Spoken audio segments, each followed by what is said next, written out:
ओम शांति। ओम शांति। आज की तारीख है 20 अप्रैल 2026। साकार महावाक्य। बाबा कहते, मीठे बच्चे, तुम ईश्वरीय सेल्वेशन आर्मी हो। तुम ईश्वरीय सेल्वेशन आर्मी हो। तुम्हें सबको सद्गति देनी है। तुम्हें सबको सद्गति देनी है। सबकी प्रीत एक बाप से जुटानी है। सबकी प्रीत एक बाप से जुटानी है। बाबा कहते, मीठे बच्चे, तुम ईश्वरीय सेल्वेशन आर्मी हो। तुम्हें सबको सद्गति देनी है। सबकी प्रीत एक बाप से जुटानी है। आज का प्रश्न, मनुष्य अपना अकल किस बात में लगाते हैं? मनुष्य अपना अकल किस बात में लगाते हैं? और तुम्हें अपना अकल कहाँ लगाना है? अकल समझते? मनुष्य अपना अकल किस बात में लगाते हैं और तुम्हें अपना अकल कहाँ लगाना है? उत्तर, मनुष्य तो अपना अकल आकाश और सृष्टि का अंत पाने में लगा रहे हैं। आकाश में और सृष्टि का अंत पाने में लगा रहे हैं अपना अकल, लेकिन इससे तो कोई फायदा नहीं। इसका अंत तो मिल नहीं सकता। तुम बच्चे अपना अकल लगाते हो पूज्य बनने में। तुम बच्चे अपना अकल लगाते हो पूज्य बनने में। उन्हें दुनिया नहीं पूजेगी। तुम बच्चे तो पूज्य देवता बनते हो। तुम बच्चे तो पूज्य देवता बनते हो। तो मनुष्य अपना अकल किस बात में लगाते हैं और तुम्हें अपना अकल कहाँ लगाना है? उत्तर, मनुष्य तो अपना अकल आकाश और सृष्टि का अंत पाने में लगा रहे हैं, लेकिन इससे तो कोई फायदा ही नहीं। इसका अंत तो मिल ही नहीं सकता। और तुम बच्चे अपना अकल लगाते हो पूज्य बनने में। उन्हें दुनिया नहीं पूजेगी। तुम बच्चे तो पूज्य देवता बनते हो। आज का गीत है, तुम्हें पाके हमने जहान पा लिया। ओम शांति। बच्चे समझ गए हैं, यह है ज्ञान मार्ग। समझ गए हैं कि यह है ज्ञान मार्ग और वह है भक्ति मार्ग।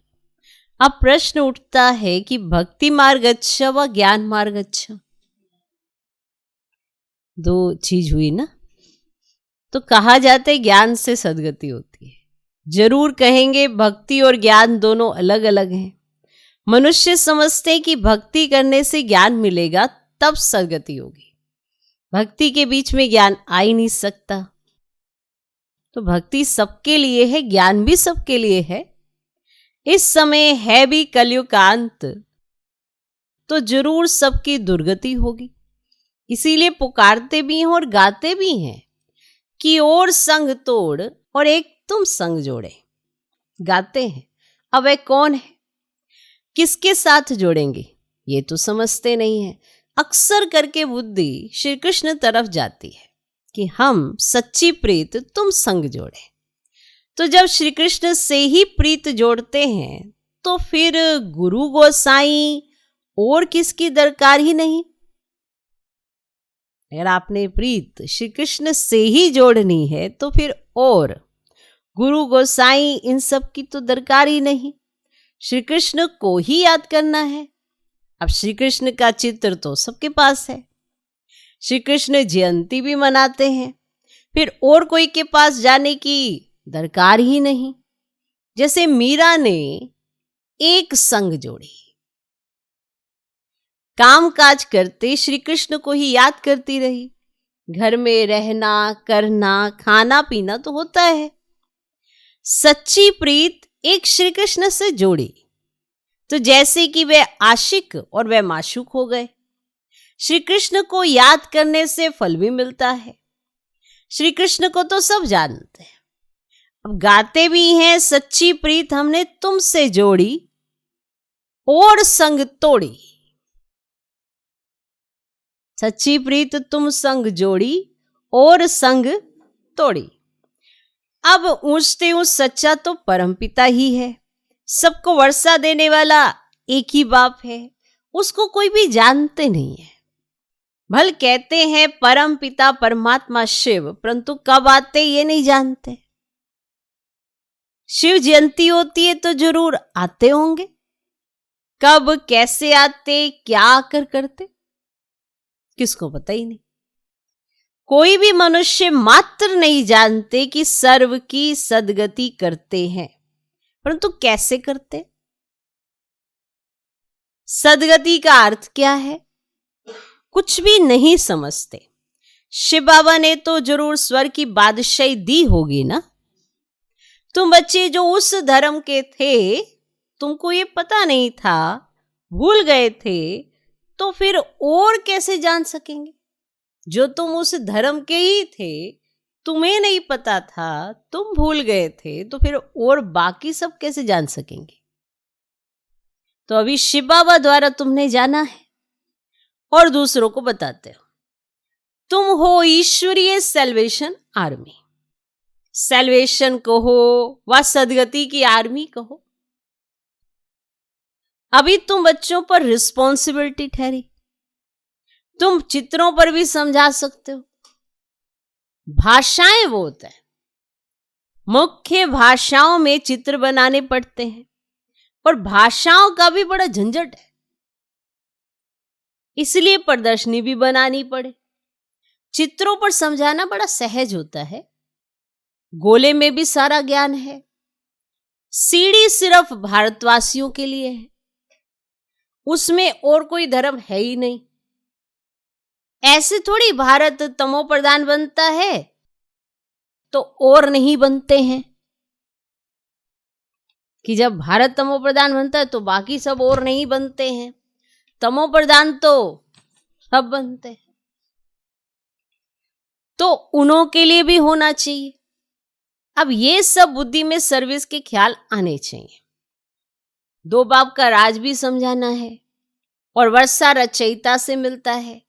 अब ये भी सब धर्म वाले जानते हैं कि लक्ष्मी नारायण भारत के पहले महाराजा महारानी थे,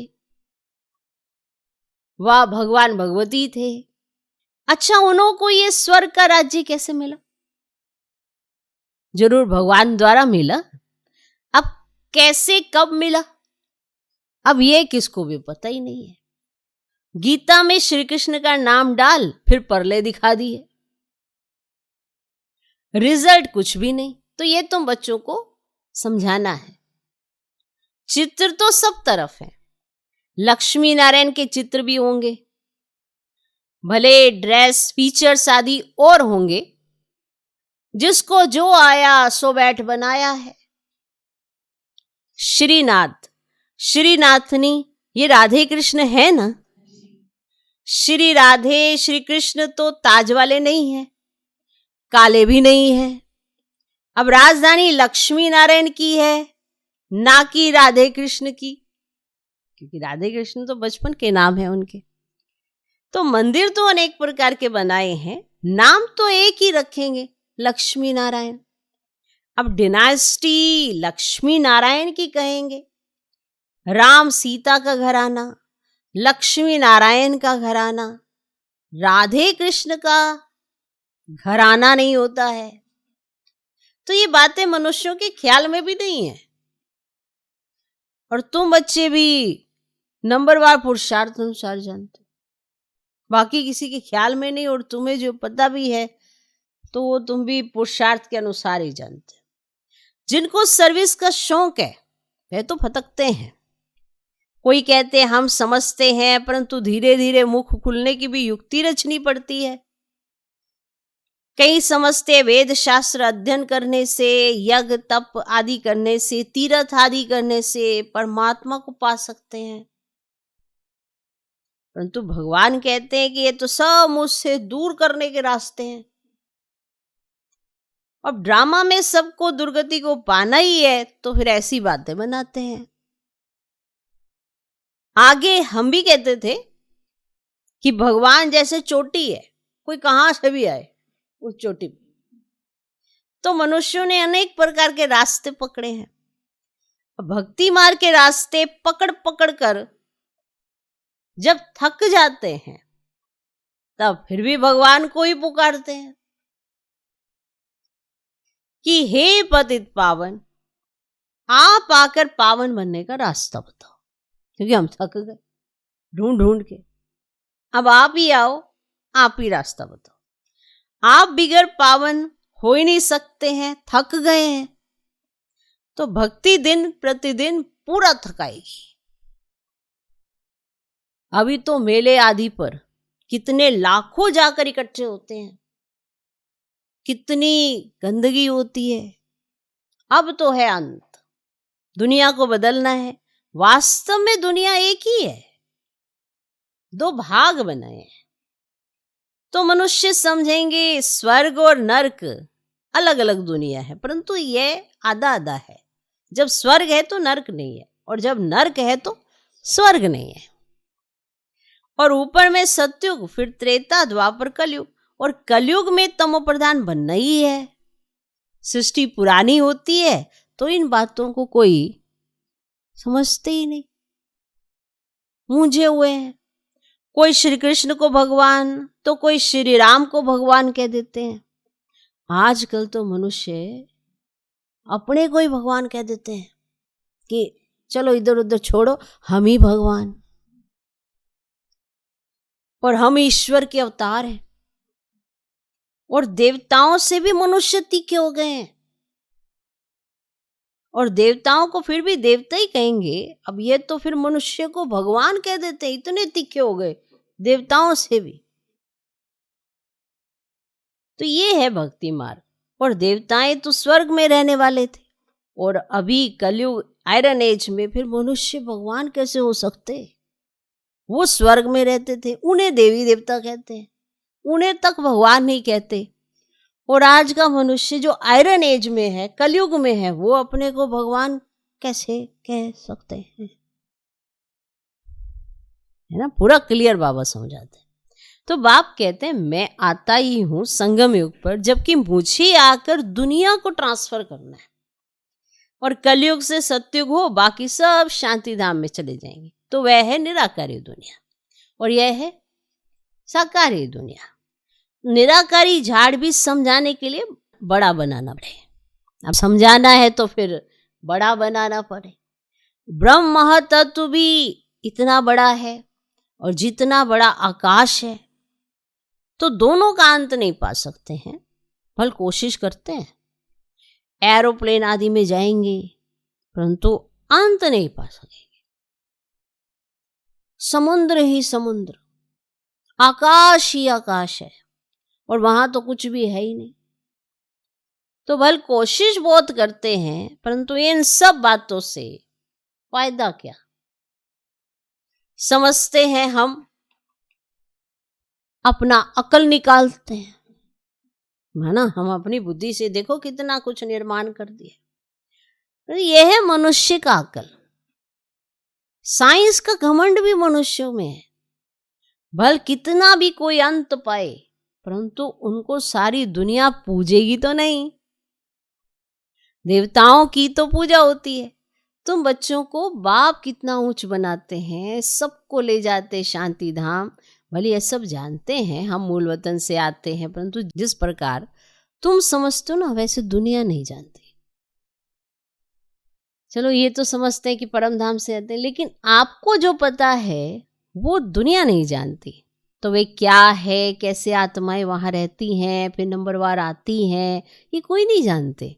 ब्रह्म तत्व में निराकारी झाड़ है, ये नहीं समझते कि सतयुग में थोड़े रहते हैं और बाकी सब आत्माएं मूल वतन में रहती हैं। तो जैसे ये साकारी वतन है, वैसे ही मूल वतन है। वतन कभी खाली नहीं होता, ना ये ना वह।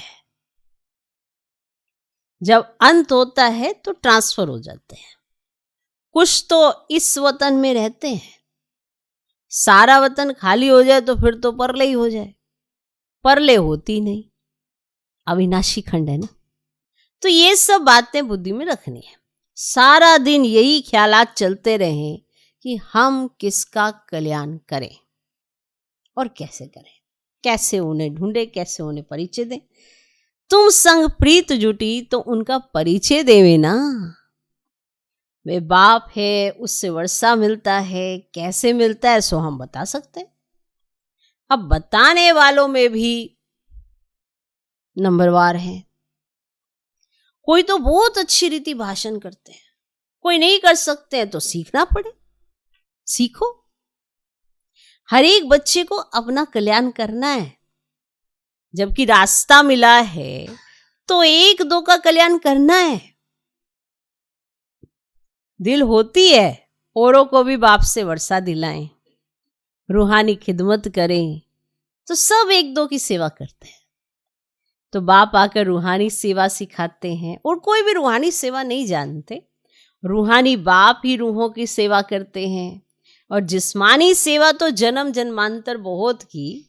अब अंतिम जन्म में रूहानी सेवा करनी है जो बाप ने सिखाई है। कल्याण इसमें है और कोई में फायदा नहीं है। गृहस्थ व्यवहार में भी रहना है, तोड़ निभाना है, उनको भी यही समझाकर कल्याण करना है। प्रीत होगी तो कुछ सुनेंगे। कई तो डरते हैं कि पता नहीं हमको भी सन्यास ना करना पड़े। और आजकल तो सन्यासी बहुत है ना। कफनी पहन, 2 अक्षर सुनाया और खाना तो मिल ही जाता है। कहां ना कहां से कोई दुकान पर जाएगा, कफनी पहनी हुई होगी, वो दुकान पर जाएगा, 2 पूरी दे देंगे। फिर दूसरे पास जाएंगे, वहां से 2 पूरी ले ली। फिर वो दूसरे के पास जाएंगे, पेट पूजा हो जाती है। भीख मांगने वाले भी अनेक प्रकार के होते हैं। इस बाप से तो एक ही प्रकार का वर्षा मिलता है, बेहद की बादशाही मिलती है, सदा निरोगी बनते हैं। साहूकार मुश्किल उठाते हैं। गरीबों का भी कल्याण करना चाहिए। बाबा प्रदर्शनियां बहुत बनवा रहे हैं, क्योंकि गावड़े बहुत है ना। मिनिस्टर आदि समझेंगे कि ये नॉलेज अच्छी है तो सब सुनने लग पड़ेंगे। हाँ, आगे चलकर तुम्हारा नाम वाला होगा, फिर बहुत आएंगे। कट निकालने में टाइम लगता है। रात दिन कोई लग जाए तो शायद निकल पड़े। आत्मा प्योर हो जाएगी तो फिर ये शरीर भी छोड़ेगी, फिर आत्मा प्योर हो जाएगी, फिर ये शरीर भी छोड़ेगी। तो ये सब समझने की बात है। और प्रदर्शनी में भी समझाना है। तो मुख्य है सारी भारत की बात। भारत का राइज हो जाता है तो सबका राइज हो जाता है। प्रोजेक्टर से भी ना प्रदर्शनी में जास्ती सर्विस हो सकती है और धीरे धीरे वृद्धि को पाते जाएंगे। दिन प्रतिदिन तुम्हारा नाम वाला होता जाएगा।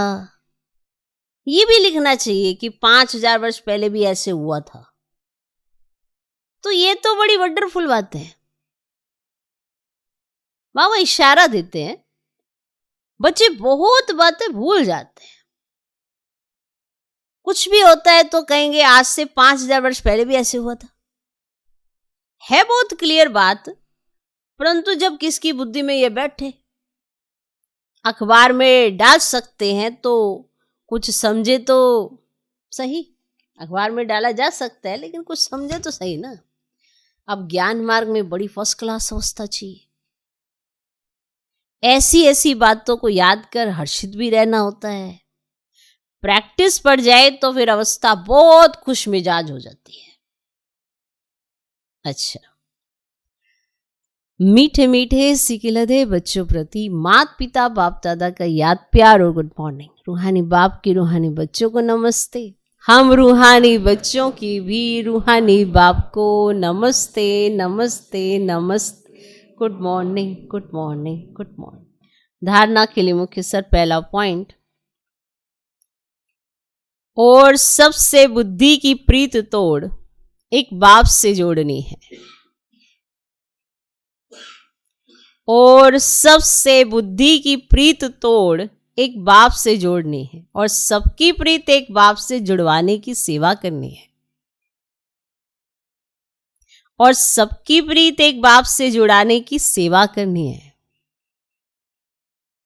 और सबसे बुद्धि की प्रीत तोड़ एक बाप से जोड़नी है और सबकी प्रीत एक बाप से जुड़ाने की सेवा करनी है। दूसरा पॉइंट, सच्चा सच्चा रूहानी खिदमतगार बनना है।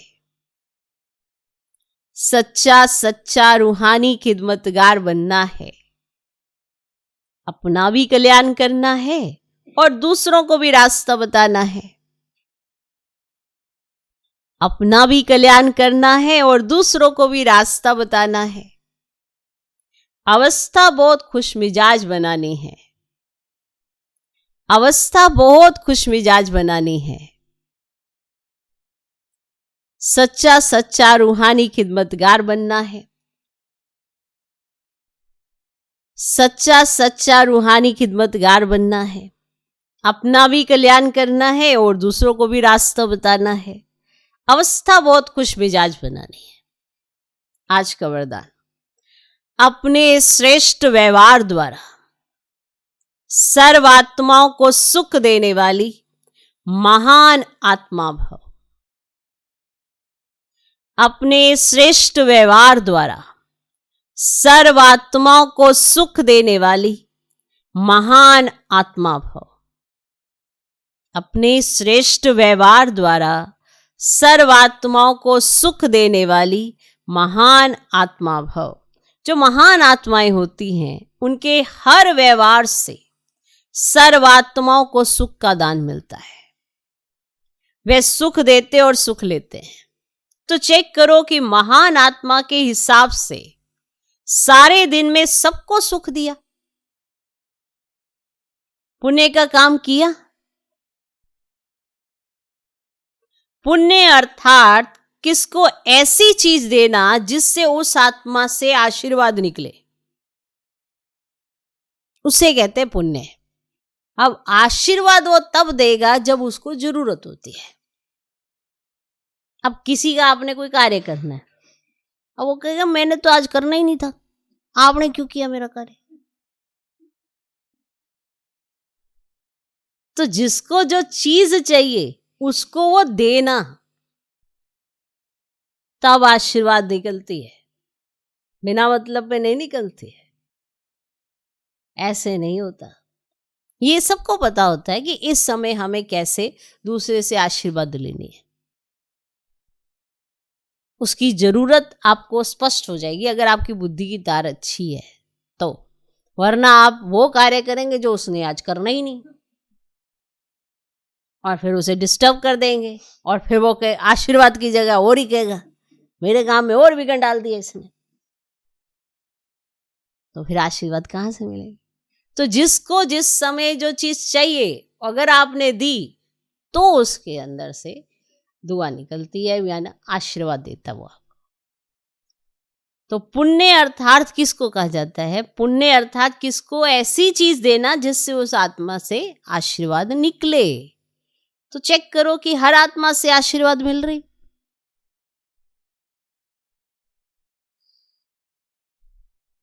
किसी को भी दुख दिया व लिया तो नहीं, तब कहेंगे महान आत्मा।